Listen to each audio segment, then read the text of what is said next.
And welcome to Storytime with Deb Booker. Appreciate you coming back. Today we're going to continue on. Last time we were reading Home. Let me make sure where we are. Yeah, Home Once More. We were just about done with it. So today we're going to continue on, finish this chapter, and then go right into the next one, Transition. So we're almost, we're getting along on this one. So this is a good chapter. We've explained in the previous reading what got Scott started on doing time travel, and now he's going off to bed, and Don's going back to his room. Says, I hoisted my chair and brought it back to my room. I wrapped myself in a blanket and sat looking out the window, my mind going over what Scott had disclosed. I kept thinking it was a sort of chicken and the egg problem. Trying to work it out was giving me a headache, so I gave it up and went to bed. All night, my dreams were of traveling from one time to another with a change, sometimes changing from moment to moment. It made for a restless night, and I was slightly late getting downstairs in the morning.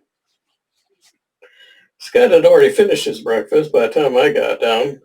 I got my corn mush eaten as fast as I could, and we rushed out the door. Scott looked tired still, or it could be he had taken another trip. I never would know for sure.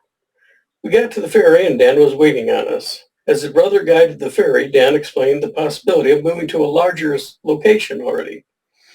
He'd gone around town last night and drummed up more business to the point where all the stalls were now full. Scott promised they would look over the facility Dan had in mind. I, in the meantime, just enjoyed the ride. We unloaded close to the barn. Dan had arranged it with his brother. Scott and Dan went to take care of their charges, and I went to see about making the fence. Josephus had laid out our rods as he wanted them and described to me what we were to build. The side posts were to be squared off and joined by top and bottom rails. The slats between were to be S-curved. It would all be joined by heat melt. I apologize. The lights are way over there. I can barely see this thing. It's in the dark, so I apologize. I'm going to lean up a little bit. Oh, look, I can see it. Where was I? Okay. My job was to create 30 of them all alike. One would be upright and the other reversed and then stuck together.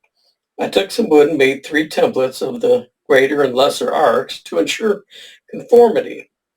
Josephus liked the way I was going about it and left me do it while he made the rest of the posts and frames. The hardest part was forging all the pieces together. It was late in the afternoon by the time we were ready to deliver. Josephus had borrowed a small cart and we loaded all the pieces. I'm going to get my tea.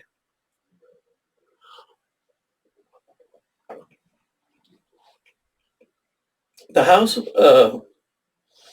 was a large square building. The fence was to border the front porch.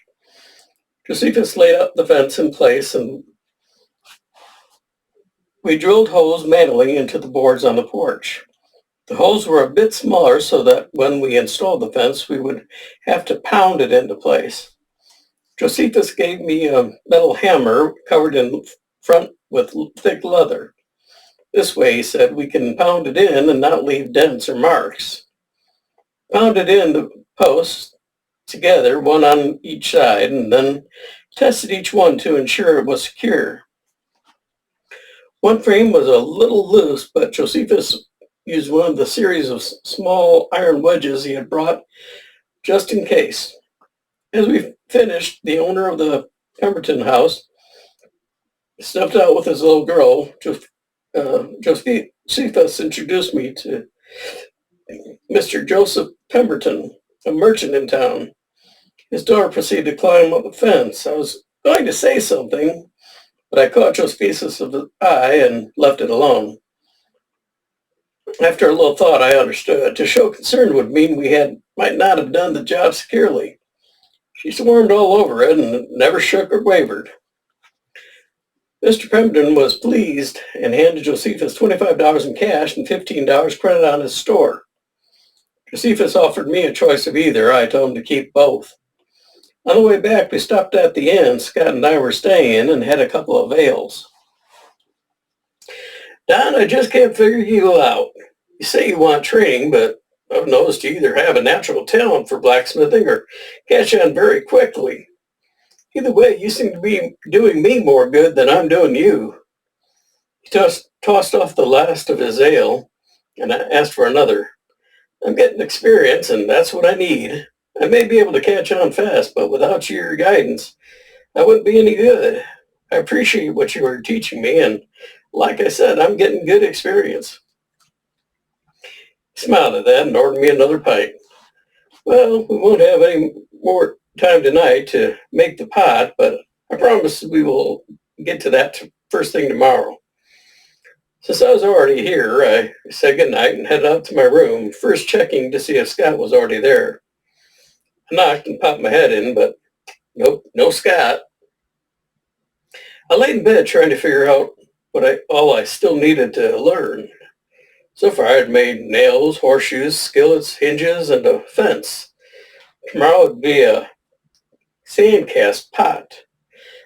I felt I had a good grounding, and there might not be much left to get hold of.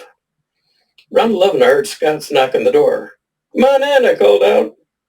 Scott came in and sat at the end of the bed. I lit a candle, and he was all smiles. What news? I asked. Dan is going to make a fortune. He knows more about horses than anyone I ever met. Maybe when we get back to look him up in history, and I'll bet you anything his family has done well. I fronted him the money for the new location in town, and I turned everything over to him. He's going to handle it better than I ever would. He leaned back on one of the posts and sat there grinning at me. How about you? Ready to pack up and move on? Well, not yet. I still want to learn about sand casting a pot. Are you heading back tonight? Alty planned on to stay another day, but such were not his plans. Sorry, Don. I have a few things to take care of before we head out for our next trip. I'll be there when you get back. He hopped off the bed and hit the return, waving to me as he stepped through. I thought if he does much more hopping, he's going to run into himself wherever and whenever he goes. The next morning, I woke up a little later than I usually did. I heard a rap at the door and a female voice called, Can I come in? I jumped out of bed and yelled out in a muffled voice, One moment, please.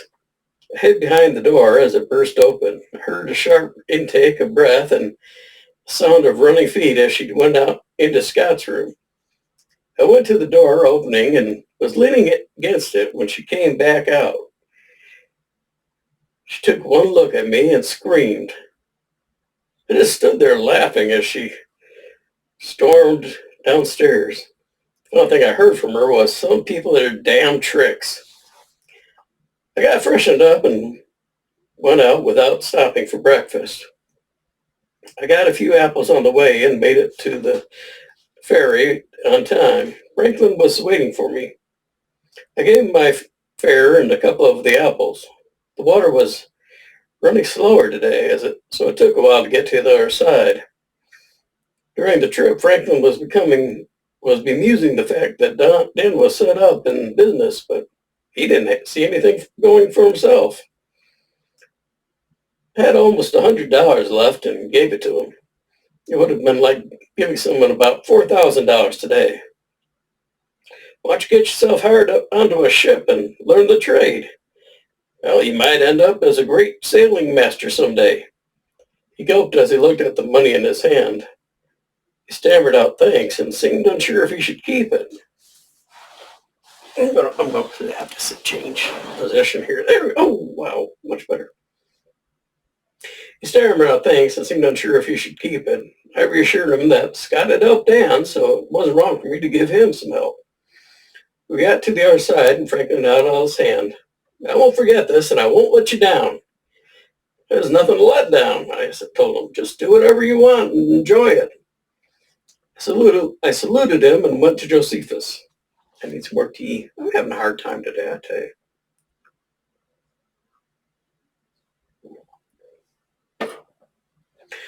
Josephus had already created a new few plates, as he called them. These were boxes that you fill with sand and then remove the wood to create a portion of the negative mold. Took 4 parts for the pot, a center that was basically the inside of the pot, 2 sides, and a top. The sand is exceptionally fine, wet, and dense in order to hold its shape. He had a large pot into which he threw odds and ends of iron scraps and placed it into the furnace. He manned the bellows to heat the iron enough to melt it. The pot was glowing white when he told me to stop and grab the tongs. He had me slowly pour the iron into the mold. While it cooled, he had me mold the sand and block out another one. This time he manned the bellows while I ensured the iron was all melted. We blocked out 4 more, and then while they were cooling, we bent some handles for them. When they were all cooled, we broke open the molds and viewed our work. They had all come out well, and he placed them on the hooks on the rafters. He had to run into town, but told me to try a few on my own. Of the 3 I made, only one wasn't correct. I had not used enough iron, and it was thick at the top and thin at the base. Came back just as I was breaking it into pieces. He had me melt them again and brought out a sandbox with 8 rectangle holes at the top. Fill these up and then we can quit. These are splitters for wood. Makes cutting up firewood easier than just using an axe sometimes. When these were cold, we shook them out and each one was an axe head without a hole for a handle. I offered to buy Josephus dinner at the inn that night. They're having rabbit stew and biscuits. He asked me why, and I told him I'd have to be pushing on. I told him about plans I had for opening a place in Ohio and starting a life there. He seemed to understand, but was sorry to see me go. As a present, he gave me an axe he had made. It was one I had seen him use many times. After dinner, we had a final pint, shook hands, and I went up to my room for the last time. Funny how one gets used to places. I hadn't been here long, but had grown attached to this room. The fireplace glowing in the side with smoke marks along the top, the bare floors and the thin carpets that did nothing to mitigate the chill in the room, the huge bed that I could burrow into and be warm as toast. Lastly, the ridiculous bath that you sat up to your hips in with your upper and lower extremities out of it. I stood there with my axe in my hand, bathed in the warm glow from the fireplace. I would miss this room and this time. I wish we could have done something to end this damn war before it began, but Scott was right, I guess. One last look around, I tapped my turn and walked through to my own retirement. I'm going to have to quit. I am really having a hard time talking today. But it's been a few days and we haven't done one of these in a while, so it's only right. I gotta get back on the track. I'm going to school, so it's a little bit harder to, always program for these. But I will do one probably on Wednesday. What day is today? Tuesday. So let's do it. Let's schedule for Tuesday or not Tuesday. Sorry, Thursday or Friday. More likely to be Friday because I don't have school that day. It'll be easy. We'll do a couple of chapters. So I appreciate you coming by. I am so happy that you're visiting with us and listening to these stories. We're going to be moving from Time Is probably to Time Is Time Was next. Hopefully my throat will be better and I'll be able to talk and these will sound a little bit better. So I hope to see you again, and then I hope you're looking forward to the next installment. You have a good day and we'll see you next time. Bye. And I lost the mouse. It's over here. Pardon me. Ah, I may have to keep that in. You guys, you all have a good day and see you later.